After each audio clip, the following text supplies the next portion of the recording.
right, so today we're going to be taking a deep dive into database security. Okay. Databases are obviously like mission critical for pretty much every organization these days. Yeah. I mean, they're holding everything from, customer details to financial records to proprietary algorithms, like all the really important stuff. Yeah. It's the crown jewels. Yeah, exactly. Of the modern organization. But have you ever stopped to consider how these digital vaults are protected? Right. Not only from like outside attackers, but also from insider threats. Yeah. That's a really important distinction. That's where privileged access management, or PAM, comes into play. And it's a lot more than just like, a strong password. Yeah, it's a whole philosophy of It's security. like a whole security framework. Absolutely. So I'm really excited to dig into this today. Yeah, me too. So to kick things off, maybe you could help us understand like the different types of users that typically need to access a database. Sure. So within any organization, you're going to have different layers of users who need to access the database. Okay. You've got your DBAs, who are basically the architects of the database itself. Right. Then you have system administrators who are responsible for keeping the infrastructure up and running. Mm-hmm. And of course, you have developers who need access to write and test code. Right. So each of these roles require different levels of access. Okay. And that's where the concept of least privilege becomes so important. So it's not just about like, keeping everybody OUT. Right. It's about giving each user just enough access to do their specific job. Exactly. And no more. Yeah, like need-to-know basis. Yeah. You don't need to see everything. But that sounds really tricky to manage. It can be, especially as organizations grow and the database ecosystem expands. Right. So that complexity is really why privileged access management, or PAM, has become so essential. So PAM's kind of like the control tower. I like that. For database access. Yeah. Making sure everybody is cleared for takeoff. Right. But only on like the right runways, I love that analogy. so to speak. Yeah, it's about granting access based on verified identity. Okay. And specific roles. Right. So, a DBA might need deep system-level controls, Right. while a developer might only need access to certain tables that are relevant to their project. So rather than handing out master keys to the whole kingdom, PAM is more like a highly specialized lock system. Exactly. With different keys granting access to different areas. Yeah. So that definitely adds a layer of security against internal threats, whether they're malicious or accidental. Absolutely. PAM helps to minimize what we call the blast radiuses if credentials are compromised. Okay.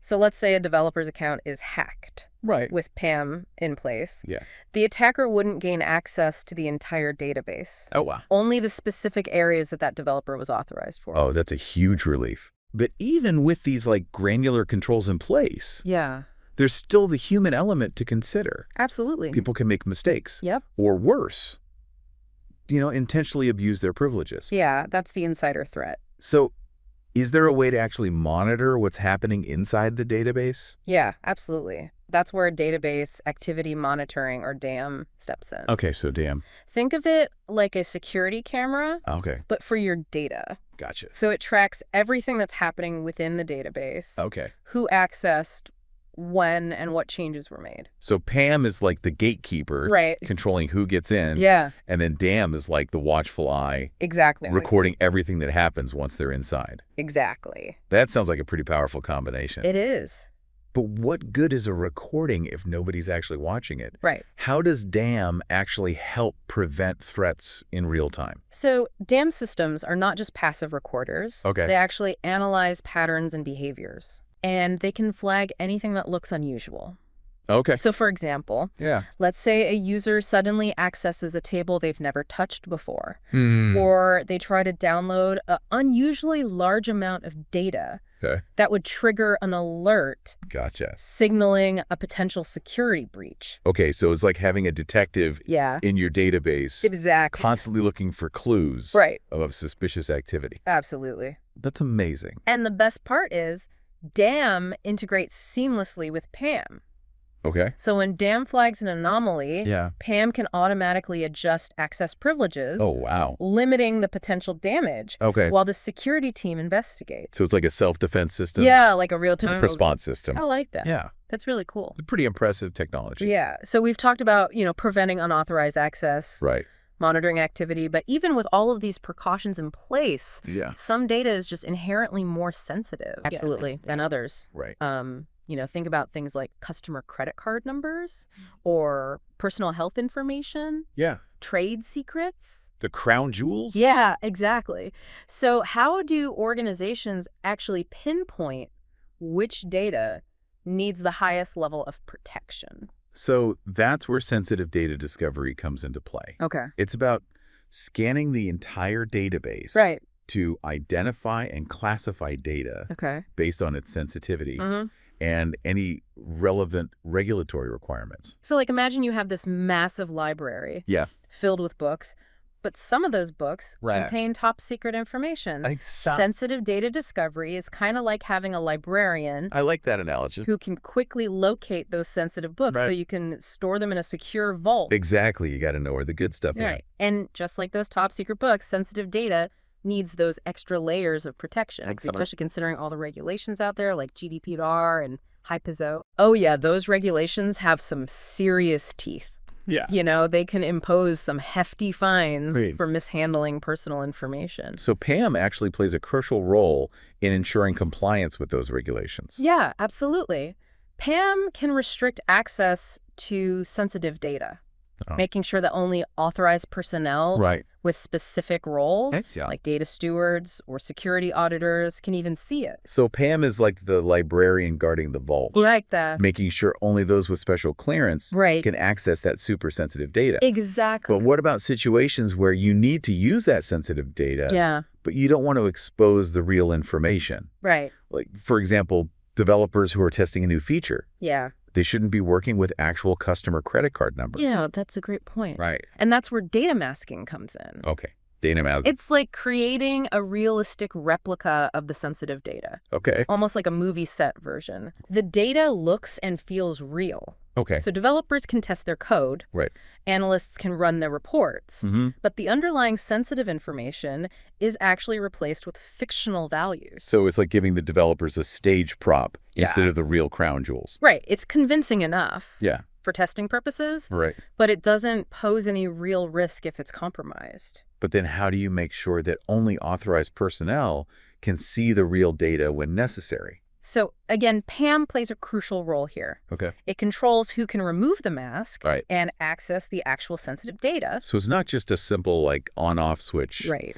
PAM is like the ultimate backstage pass. Exactly. Carefully managing who gets behind the scenes and sees the real show. Yeah, I like that. So this multi-layered approach with PAM at its core is starting to paint a picture of a truly robust security system. It is. But even with all these precautions, no system is foolproof, right? That's true. Think about it. Yeah. Even the most secure castle has weak points that a clever attacker could find a way to exploit. Right. And that's why regular vulnerability assessments are so crucial for database security.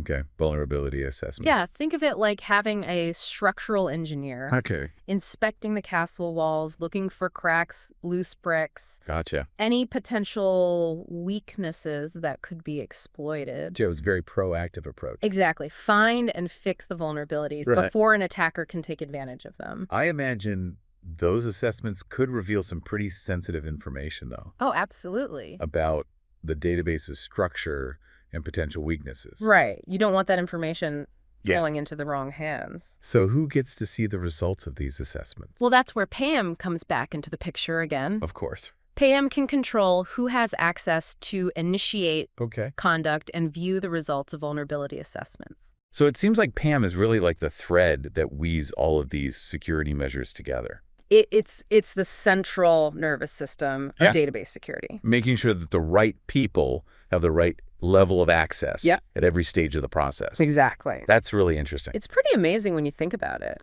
It is. So we've talked about preventing unauthorized access, monitoring activity, masking sensitive data, and even proactively hunting for vulnerabilities. Yeah, it's a holistic approach. It is. Yeah. But I imagine it can be quite complex to actually implement and manage all of this. Yeah, it can be a bit of a juggling act. Right. So where do we even begin? Well, I think the first step is to really understand your database environment. Okay. What kind of data do you have? Right. Where is it stored? Who needs access to it? Right. Once you have a clear picture of that, yeah, then you can start to develop a PAM strategy. Okay, so it sounds like building a truly secure database environment requires a strategic blend of technology. It's absolutely expertise. It's not just about the tools. Right. It's about the people and the processes. And planning. Exactly. It requires careful planning, collaboration between security teams, database administrators, and ongoing adaptation to evolving threats. So it's a continuous journey. It is. Not a one-time setup. Think of it as a cycle of assess, protect, monitor, and adapt. I like that. You assess your database environment, identify potential risks, implement appropriate security measures, monitor for any suspicious activity, and then adapt your strategy based on what you learn. So it's all about continuous improvement. Absolutely. You can never let your guard down. So we've been focusing a lot on how organizations can protect their databases. Right. But what about individual users like me and you? That's a great question. What can we do to safeguard our own data? So that highlights a really crucial point. Data security is everyone's responsibility. It's not just on the organizations. Individuals play a vital role in protecting their own information. So it's a shared responsibility. Think about it. Yeah. You wouldn't leave your house unlocked or share your bank PAM with strangers. The same principles apply in the digital world. Okay, so what are some practical steps that individuals can take? Sure. So things like using strong passwords, enabling multi-factor authentication, being cautious about phishing attempts, and keeping your software up to date. Those are all essential steps that individuals can take to protect their data. It's about being aware of the risks and making informed choices. Exactly. Data security isn't just about technology. It's about mindset. It's about understanding that your data has value and taking steps to protect it, both online and offline. Okay, so for our listeners who want to learn more about database security, what resources would you recommend? So there's a wealth of information available online. Reputable cybersecurity organizations like SANS Institute and NIST. They offer comprehensive guides and best practices. Many PAM vendors also provide valuable insights and case studies on their websites. And don't underestimate the power of online communities and forums where security professionals share their knowledge and experiences. So it sounds like there's a whole ecosystem dedicated to supporting and advancing data security. Absolutely. And the more people engage with this ecosystem, the stronger our collective defenses become. Right. Well, we've certainly covered a lot of ground today. We have. From the core principles of privileged access management to the importance of individual responsibility in data security. Absolutely. It's been a fascinating deep dive into this intricate world of database security. So as we start to wrap things up here, what's the one key takeaway you'd like our listeners to remember? I think the most important thing to remember is that data security is a continuous journey. It's not a destination. You're ongoing. You're never really done. It requires vigilance, adaptation, and a shared commitment to protecting our valuable information. So stay informed. Absolutely. Stay proactive. And remember that your data is worth safeguarding. It is one of the most valuable assets we have in the modern world. Absolutely. Well, thank you so much for joining us on this deep dive into database security. It's been a pleasure. We hope you've gained some valuable insights. I hope so, too. And feel empowered to navigate the digital world with greater awareness and confidence. Absolutely. Knowledge is power. It is. And on that note, we'll wrap things up for today. Sounds good. Thanks again for joining us.